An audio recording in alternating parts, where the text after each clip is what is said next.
Hi hello అందరికి నమస్తే. గుజరాత్‌లోని అహ్మదాబాద్ ఎయిర్‌పోర్ట్‌లో మరి విమానం కుప్పకూలి ఎయిర్ ఇండియా విమానం కుప్పకూలి 242 మంది చనిపోవడం జరిగింది. మరి ఈ ప్రమాదానికి గల కారణాలు ఏంటి? సాంకేతిక లోపమా? లేకపోతే ఏదైనా కుట్ర కోణం దాగి ఉందా? అనేటువంటి ఒక చర్చ జరుగుతుంది.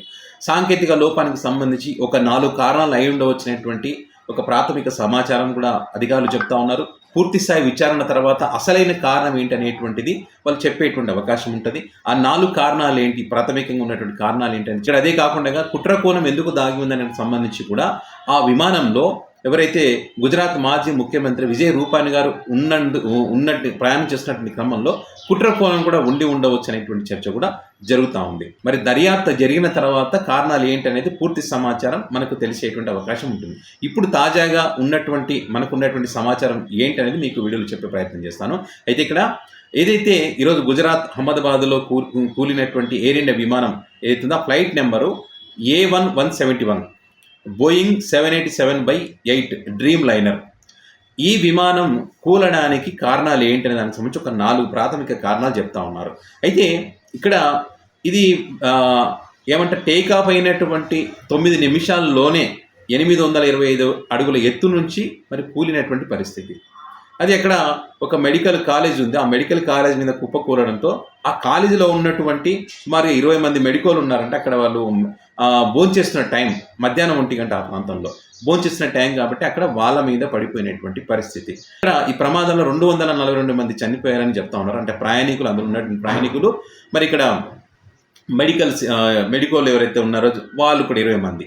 అయితే ఈ ప్రమాదంలో ఈ 217 మంది పెద్దవాళ్ళు ఉన్నారు, 11 మంది చిన్నారులు ఉన్నారు, 12 మంది సిబ్బంది ఉన్నారు, 2 పైలట్లు ఉన్నారు. అయితే ఇందులో 53 మంది బ్రిటిష్ పౌరులు ఉన్నారు, 169 మంది ఇండియన్స్ ఉన్నారు, ఒక కెనేడియన్, 7 పోర్చుగీస్కి చెందినటువంటి ఆ దేశాలకు చెందినటువంటి వాళ్ళకి ఇందులో ప్రయాణం చేస్తూ ఉన్నారు. అయితే ప్రాథమికంగా ఉన్నటువంటి సమాచారం ఏం చెప్తా ఉన్నారంటే ఇక్కడ ఒక వ్యక్తి ఒక వీడియో తీసి దాంట్లో ప్రయాణం చేసినట్టు ఒక వ్యక్తి ఒక వీడియో తీసి పోస్ట్ చేయడం జరిగింది. అది పెద్ద ఎత్తున వైరల్ అవుతుంది. ఆ వీడియో ఢిల్లీ నుంచి ఇక్కడికి రావడానికి ముందే సాంకేతిక లోపాలు ఉన్నాయి ఇందులో అని చెప్పి వాటికి సంబంధించిన ఒక వీడియో సోషల్ మీడియా వేదికగా పోస్ట్ చేశాడు. అంటే ఏసీ రావడం లేదు, సాంకేతిక లోపాలు ఉన్నాయి విమానంలో అని చెప్పి ఆ ఎయిర్ ఇండియా విమానానికి సంబంధించి ఒక వీడియో పోస్ట్ చేయడం జరిగింది. సో అదొక కారణం అయి ఉండవచ్చు. అంటే ఏదైనా సాంకేతిక లోపాలు ఉన్నాయేమో ఆ లోపాల కారణంగా కూడా ఇది జరిగి ఉండవచ్చు అనేటువంటిది ఒక కారణంగా చెప్తా ఉన్నారు. మరి ఇంకో కారణం ఏంటంటే పక్షి ఢీ కొనడం వల్ల జరిగి ఉండవచ్చు ఏమనే దానికి సంబంధించి కూడా చెప్తా ఉన్నారు. ఇక్కడ ముఖ్యంగా మాజీ senior pilot captain Sourav Bhatnagar takeoff సమయంలో విమానం పక్షిని ఢీకొని ఉండవచ్చని అంచనా వేశారు. దీనివల్ల 2 ఇంజన్ల శక్తిని కోల్పోయి విమానం ఎత్తును మరియు వేగాన్ని కోల్పోయి కూలి ఉండవచ్చు అనేటువంటిది కూడా వాళ్ళు చెప్తా ఉన్నారు. అదేవిధంగా మూడో కారణం, టేకాఫ్ సమయంలో అవాంతరం ఎదురై ఉండవచ్చు. అంటే విమానం టేకాఫ్ సమయంలో రన్వే నుండి గాలికి లేచిన కొద్దిసేపట్లోనే చెట్టుని ఢీకొట్టినట్లు ప్రాథమిక సమాచారం ఉంది. దీనివల్ల అదుపు తప్పి కూలిపోయి ఉండవచ్చు అనే విషయం కూడా వాళ్ళు చెప్తా ఉన్నారు. ఇక 4వ కారణం ఏంటంటే పైలట్లు ప్రమాదానికి కొద్దిసేపు ముందు ఎయిర్ ట్రాఫిక్ కంట్రోల్ అంటే ఏటీసీ అని ఉంటుంది, దానికి మేడే అని అత్యవసర సంకేతాన్ని పంపినట్లుగా నివేదికలు తెలిపాయని చెప్తా ఉన్నారు. అంటే ఇది విమానంలో ఉన్నటువంటి తీవ్రమైన సమస్యను తెలియజేస్తుందంట. సో ఆ కారణంగా కూడా ఉండవచ్చు అనేటువంటిది ఒక అంచనా వేస్తూ ఉన్నారు. అదేవిధంగా ఈ విమానం ఏదైతే ఇంకో కారణం ఏం చెప్తా ఉన్నారంటే ఇంధనం యొక్క సామర్థ్యం. ఇక్కడ విమానం లండన్కు అంటే సుదూర ప్రాంతాలకు వెళ్తున్నటువంటి క్రమంలో మరి ఇంధనం ఎక్కువగా ఉందంటే 1,00,000 లీటర్లకు పైగాని కొన్ని మీడియా ఛానల్స్ మనం చూస్తూ ఉన్నాం, ఎక్కువ 1,00,000 లీటర్లకు పైగా.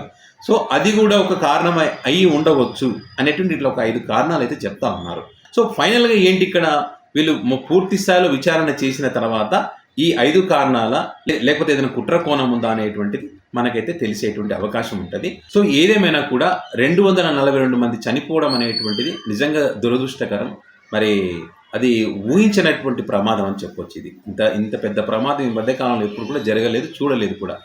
ఢిల్లీ నుంచి ఇక్కడికి వస్తున్నటువంటి క్రమంలోనే సాంకేతిక లోపాలు ఉన్నాయన్నప్పుడు మళ్ళీ ఎందుకని ఇక్కడి నుంచి మరి ఈ విమానం మళ్ళీ ప్రయాణికులను తీసుకొని బయలుదేరింది అనేటువంటి ప్రశ్నలు కూడా తలెత్తుతూ ఉన్నాయి.